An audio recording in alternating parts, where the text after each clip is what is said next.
ازيكم عاملين ايه؟ يا رب تكونوا بخير. النهارده بقى هعمل معاكم حاجه انا اول مره انا ذات نفسي اعملها. بيسموها الفايش الصعيدي، او في الصعيد بيسموها حاجه اسمها نص بسه. بيعملوها عندنا في الصعيد، يعني ماما قالت لي عليها واختي عشان اختي متجوزه في الصعيد، فطبعا كانت بتجيب لنا منها وعيالي حبوها. فسما بنتي قامت نفسها فيها، فقلت اما اجرب اعملها. خدت منها الطريقه وقلت اجرب اعملها. جبت كيلو دقيق، بس بلاش الدقيق السايب يا بنات، يعني هاتوا اكياس كده تكون معروفه. انا جبت كيس دقيق كيلو اهو. هنخله هنخله وارجع لكم تاني. اهو يا بنات نخلت الدقيق، احط عليهم بقى معلقه ملح، معلقه شاي صغيره كده ملح اهو، وزيها بيكنج باودر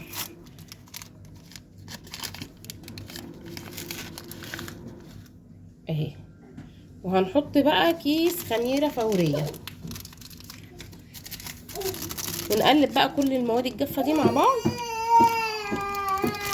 بعد كده هقول لكم هنعمل ايه. اهو الخميره اهي، واقلبها كويس قوي في الدقيق مع البيكنج باودر والملح، وارجع اقول لكم هنعمل ايه. هنا بقى يا بنات حطيت كوبايه ونص سمنه مع نص كوبايه زيت. هسيبهم بقى يتقدحوا كويس قوي، وهنزل بيهم على الدقيق ونقلبهم نبسهم كويس زي الكحك كده لحد ما الدقيق كله يشرب السمنه. وبعد كده هنكمل عجن بميه دافيه. همشي معاكم برضو خطوه خطوه.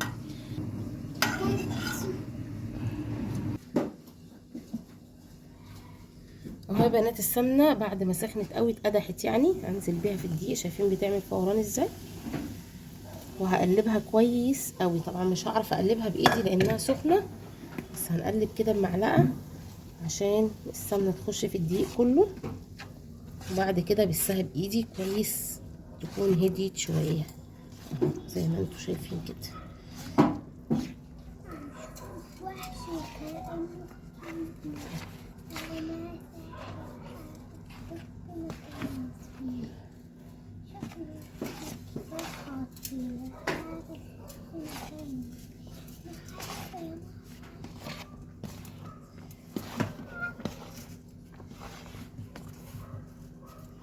ابتدي بقى يا بنات استخدم ايدي، نعمل كده اهو، نبس الدقيق كله في السمنه لحد ما الدقيق كله يشرب وميبقاش معاكي ولا نقطه دقيق بيضه اهو.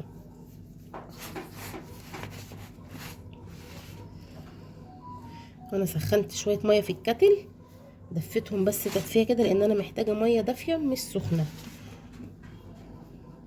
وانزل عليها بالميه حبه حبه، بس طبعا لما اخلص بس السمنه كويس قوي، بحيث ان ما يكونش العجينه ولا ناشفه قوي ولا طريه قوي. اهو يا بنات اخلص بس اوريكم بعد ما خلصت بس العجين، وازاي مفيش ولا نقطه دقيق باينه وكله شرب السمنه كله داخل في بعضه. اهو يا بنات بعد ما كله، بص العجين شايفين عامل ازاي، كله شرب السمنه الدقيق.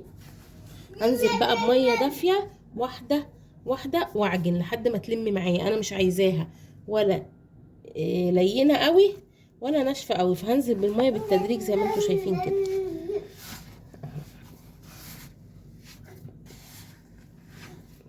كل ما احس ان هي محتاجه هزودها عشان كمان اعرف اشكلها وما تبقاش ناشفه معايا ولا طريه قوي تفرش مننا في الفرن اهو.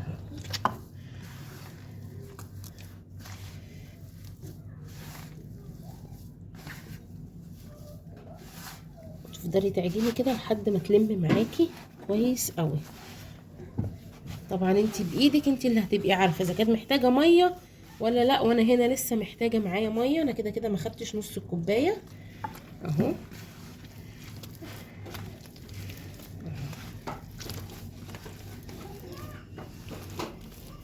ادعوا لي بقى يا بنات تبقى تجربه ناجحه عشان تعملوها زي انا. ديني انا بجرب معاكم زيكم.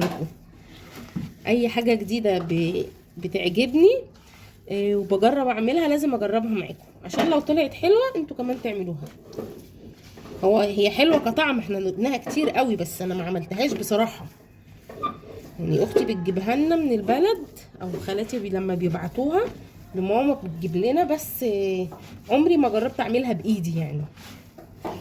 بتبقى عامله زي البقسماط كده، بس طعم في حته تانية خالص، اطعم من البقسماط وجميله مع اللبن الصبح. بصراحه حكايه. لسه محتاجه معايا كده. خدنا كوبايه الميه كلها، وهنشوف بقى هنحتاج تاني ولا لا.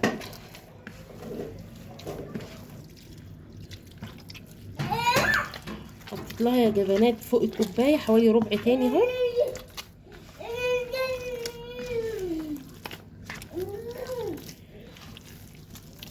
لحد ما العجينه تلم معايا. متهيألي كده هي مش هتحتاج تاني، هي كده خدت مني كوبايه وربع ميه دافيه.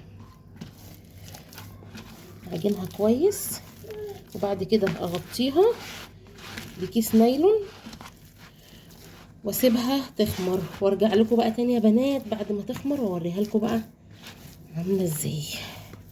نشوفها يا بنات بعد ما عجنتها وخلصت. هجيب شنطه بقى كده نضيفه اهي كده، البسها للطبق واسيبها تخمر.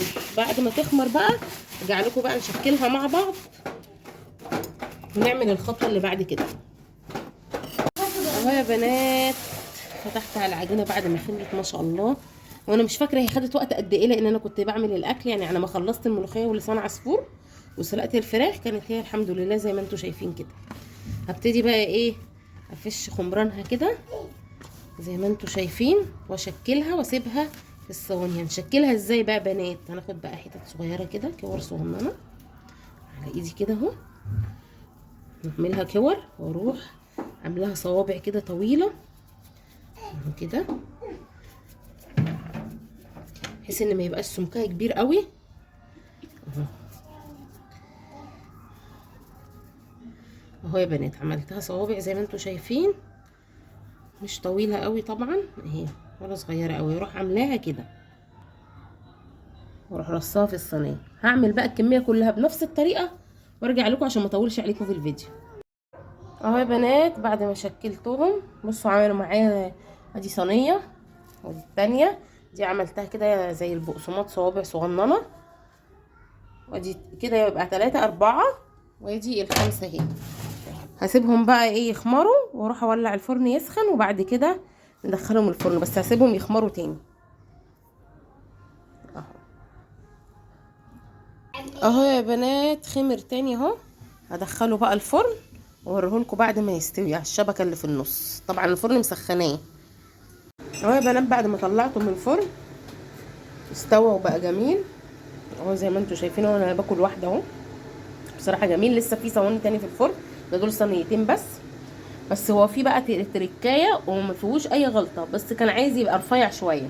المره الجايه بقى ان شاء الله. بس عايزه اقول لكم جربوه مش هتندموا، حاجه كده تحفه وانضف من الفايش والبقسماط واكل الشارع.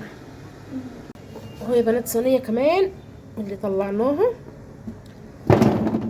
شايفين حتى ظهره محمر كده وجميل ازاي. متنسونيش بقى بدعواتكم الحلوه، وتحطوا لايك وشير وتشتركوا في القناه وتفعلوا زر الجرس عشان يوصل لكم كل جديد. مع السلامه.